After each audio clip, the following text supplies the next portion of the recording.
ये आकाशवाणी रायपुर है। प्रादेशिक समाचार बुलेटिन के साथ मैं सुषमा श्रीवास।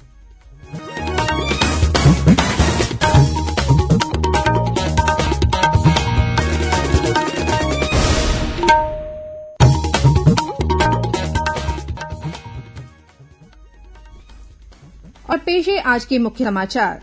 छत्तीसगढ़ उच्च न्यायालय ने रेडी टू ईट मामले में विभिन्न महिला स्व सहायता समूहों द्वारा लगाई गई याचिका पर राज्य शासन के निर्णय को रोक लगाने से किया इंकार।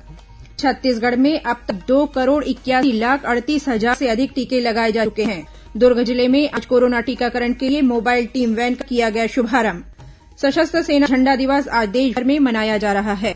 और प्रदेश के उत्तरी भाग में शुष्क और ठंडी हवाओं के आने का सिलसिला शुरू। आगामी 3 दिनों में प्रदेश के न्यूनतम और अधिकतम तापमान में हो सकती है गिरावट।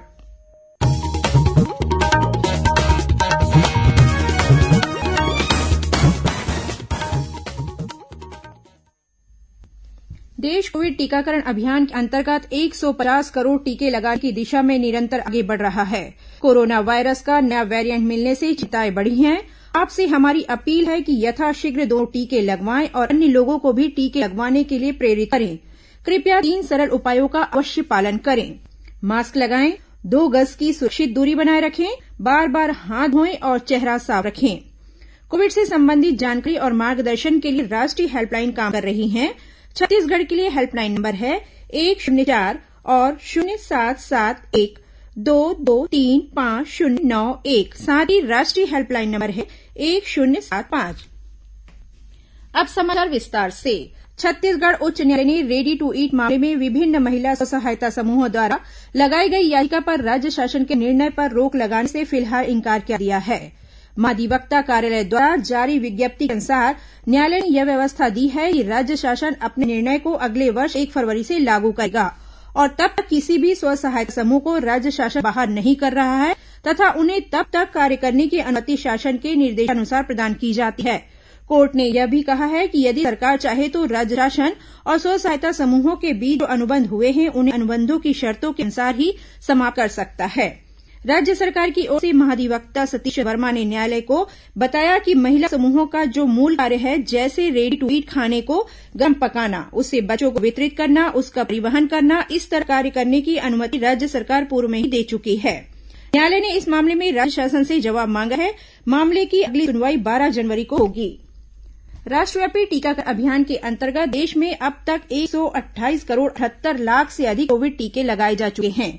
एक ट्वीट में केंद्रीय स्वास्थ्य मंत्री मनसुख मांडविया ने देश में 85% से अधिक पात्र लोगों को कोविड की पहली खुराक दिए जाने पर देशवासियों को बधाई दी। इधर छत्तीसगढ़ में कोरोना से बचाव के लिए अब तक 2,81,38,000 से अधिक टीके लगाए जा चुके हैं। वहीं दुर्ग जिले में आज कोरोना टीकाकरण के लिए घर घर दस्तक अभियान के तहत मोबाइल टीम वैन का शुभारंभ किया गया। इस मोबाइल वैन के माध्यम से स्वास्थ्यकर्मी शहर के बाजारों, घनी आबादी वाले इलाकों और झुग्गी बस्तियों में जाकर वहां रहने वाले पात्र लोगों का टीकाकरण करेंगे। इसी तरह जिले में 100% टीकाकरण के लक्ष्य को पूरा करने के लिए स्वास्थ्यकर्मी घर घर जाकर भी लोगों को टीका लगा रहे हैं। इस दौरान उन्होंने टीके का दूसरा डोज नहीं लिया है, ऐसे लोगों का भी चिन्हांकन कर उन्हें टीका लगाया जाएगा। इस बीच प्रदेश में कल कोरोना संक्रमण के 44 नए मामले सामने आए। वर्तमान में 337 मरीजों का इलाज प्रदेश के विभिन्न अस्पतालों या होम आइसोलेशन में चल रहा है। राज्य की पॉजिटिविटी दर इस समय 0.19% है। पुलिस परिवार के सदस्यों ने अपनी विभिन्न मांगों को लेकर आज नवा रायपुर स्थित पुलिस मुख्यालय, मंत्रालय और इंद्रावती भवन जाने के मुख्य मार्गों पर प्रदर्शन किया। करीब 100 से अधिक पुलिस परिवार के सदस्य सड़क पर अपनी मांगों को लेकर नारेबाजी करते हुए बैठ गए। इनमें बच्चे, महिलाएं और बुजुर्ग भी शामिल हुए थे।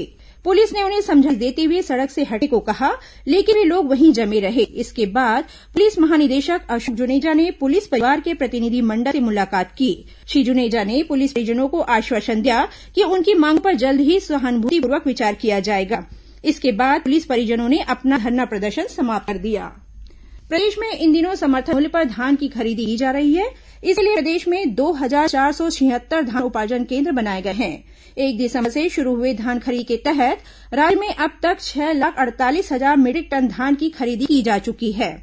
अब तक प्रदेश के 2 लाख से अधिक किसानों ने उपार्जन केंद्रों में अपना धान बेचा है। इसके एवज में किसानों को 886 करोड़ 61 लाख रुपए से अधिक की राशि का भुगतान किया जा चुका है। अब तक राजनांदगांव जिले में सर्वाधिक 73,218 मीट्रिक टन धान की खरीदी कर ली गई है।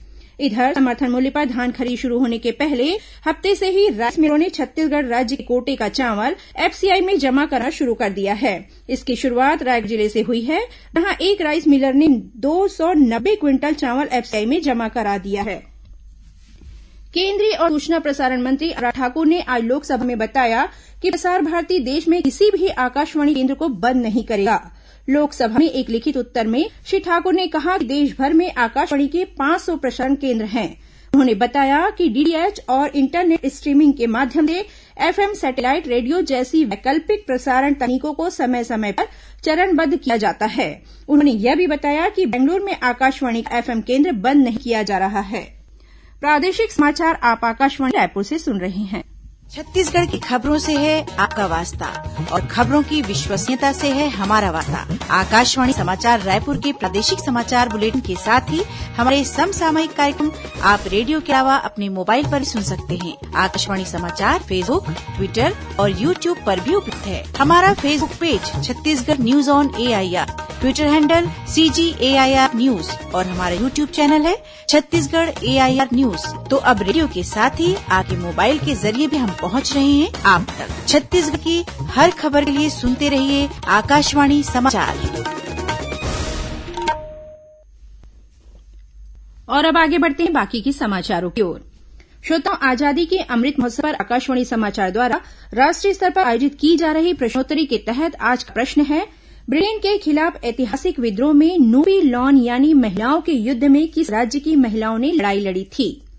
श्रोता अपने उत्तर व्हाट्सएप ऐप नंबर 8826546262 पर या ईमेल आईडी amritmahotsav@prasarbharati.gov.in पर भेज सकते हैं। इस प्रतियोगिता के लिए एक भाग्यशाली प्रतिभागी को विजेता चुना जाएगा और कल के समाचार प्रभात में उनके नाम की घोषणा की जाएगी। विजेता को ई प्रमाण पत्र और सांकेतिक पुरस्कार दिया जाएगा। सशस्त्र सेना झंडा दिवस आज देश भर में मनाया जा रहा है। वर्ष 1949 से ही हर साल 7 दिसंबर को देश की रक्षा के लिए शहीद होने वाले जवानों को सम्मान देने के लिए यह दिवस मनाया जाता है। उपराष्ट्रपति एम वेंकैया नायडू और प्रधानमंत्री नरेंद्र मोदी ने शहीद जवानों को श्रद्धांजलि अर्पित करते हुए सुरक्षा बलों के अनुकरणीय योगदान की सराहना की। इधर छत्तीसगढ़ में भी सशस्त्र झंडा दिवस के अवसर पर विभिन्न कार्यक्रम आयोजित कर सेना के पराक्रम को याद किया जा रहा है। गृहमंत्री ताम्रध्वज साहू ने आज अपने निवास कार्यालय में आयोजित कार्यक्रम में कहा कि भारतीय सैनिकों के साहस और वीरता से हमें देश प्रेम की सीख मिलती है। श्री साहू ने सशस्त्र सेना झंडा दिवस निधि में भूतपूर्व सैनिकों और उनके परिवार के कल्याण के लिए सहयोग राशि भेंट करते हुए कहा कि देश की सेवा करने वालों के सहयोग के लिए हम सभी को हमेशा तत्पर रहना चाहिए। इस दौरान उन्होंने भूतपूर्व सैनिकों का सम्मान भी किया। राज्य सरकार ने पुलिसकर्मियों के बच्चों को दी जाने वाले स्कॉलरशिप का नाम पुलिस विभाग के शहीदों के नाम पर करने का निर्णय लिया है। इसके तहत पुलिसकर्मियों के बच्चे को दी जाने वाली डीजीपी मेरिट स्कॉलरशिप को शहीद विनोद चौबे के नाम पर किया गया है। इसके अलावा शहीदों के परिजनों को दी जाने वाली शहीद सम्मान निधि का नाम परिवर्तित कर शहीद भास्कर दीवान सम्मान निधि रखा गया है। वहीं सामान्य प्रकरणों में सेवानिवृत्त पर प्रदान की जाने वाली सेवा सम्मान निधि का नाम बदलकर शहीद राजेश पवार सम्मान निधि किया गया है। नीति आयोग द्वारा जारी आकांक्षी जिलों की डेटा रैंकिंग में छत्तीसगढ़ के कोंडागांव जिले को देश में 5वां स्थान मिला है। गौरतलब है कि भारत सरकार द्वारा आकांक्षी जिला कार्यक्रम के अंतर्गत स्वास्थ्य, सुपोषण, शिक्षा, कौशल विकास और वित्तीय समावेशन तथा कृषि जैसे विकास के 5 आधारभूत मानकों के आधार पर प्रति माह देश के सभी 112 आकांक्षी जिलों के डेल्टा रैंकिंग निकाली जाती है। अक्टूबर माह के लिए जारी डेल्टा रैंकिंग में कोंडागांव जिले ने देश में 5वां स्थान हासिल किया है। वर्ष 2018 में नीति आयोग द्वारा प्रकाशित डेल्टा रैंकिंग में भी कोंडागांव जिले को देश में दूसरा स्थान मिला था। भाजपा किसान मोर्चा के प्रभारी संदीप शर्मा और पूर्व प्रदेश अध्यक्ष पूनम चंद्राकर ने कहा है कि राज्य सरकार द्वारा मंडी शुल्क बढ़ाए जाने का निर्णय किसानों के हित में नहीं है। उन्होंने कहा कि इसी वजह से मंडियों में किसानों की फसलों का दाम गिर गया है। भाजपा नेताओं ने राज्य सरकार से मंडी शुल्क वृद्धि की अधिसूचना वापस लेने की मांग की है। और अब पेश है मौसम का हाल। प्रदेश के उत्तरी भाग में शुष्क और ठंडी हवाओं के आने का सिलसिला शुरू हो गया है। इसके असर से आगामी 3 दिनों में प्रदेश के न्यूनतम और अधिकतम तापमान में गिरावट होने की संभावना है। मौसम विभाग के अनुसार दक्षिण छत्तीसगढ़ में भी न्यूनतम और अधिकतम तापमान में गिरावट होने के आसार हैं। आज भी राजधानी रायपुर सहित प्रदेश के कई इलाकों में हल्के बादल छाए रहे। अब कुछ खबरें संक्षिप्त में। दुर्ग स्थित पंडित रविशंकर स्टेडियम में आज से 37 सीजी बटालियन एनसीसी द्वारा 5 दिवसीय बी डे कैडर कैंप आयोजित किया जा रहा है। 11 दिसंबर तक चलने वाले कैंप की शुरुआत पीटी और ड्रिल से शुरू हुई। और कवर्धा में नलकूप खनन में अनियमितता और शर्तों के विपरीत काम करने में दोषी पाए जाने पर कृषि विभाग ने 4 ग्रामीण कृषि विस्तार अधिकारी को तत्काल प्रभाव से निलंबित कर कारण बताओ नोटिस जारी किया है। अंत में मुख्य समाचार एक बार फिर। छत्तीसगढ़ उच्च न्यायालय ने रेडी टू ईट मामले में विभिन्न महिला स्व सहायता समूहों द्वारा लगाई गई याचिका पर राज्य शासन के निर्णय पर रोक लगाने से किया इंकार। छत्तीसगढ़ में अब तक 2,81,38,000 से अधिक टीके लगाए जा चुके हैं। दुर्ग जिले में आज कोरोना टीकाकरण के लिए मोबाइल टीम वैन का किया गया शुभारंभ। सशस्त्र सेना झंडा दिवस आज देश भर में मनाया जा रहा है। और प्रदेश के उत्तरी भाग में शुष्क और ठंडी हवाओं के आने का सिलसिला शुरू। आगामी 3 दिनों में प्रदेश के न्यूनतम और अधिकतम तापमान में हो सकती है गिरावट। इसी के साथ प्रादेशिक समाचार बुलेटिन समाप्त हुआ। नमस्कार।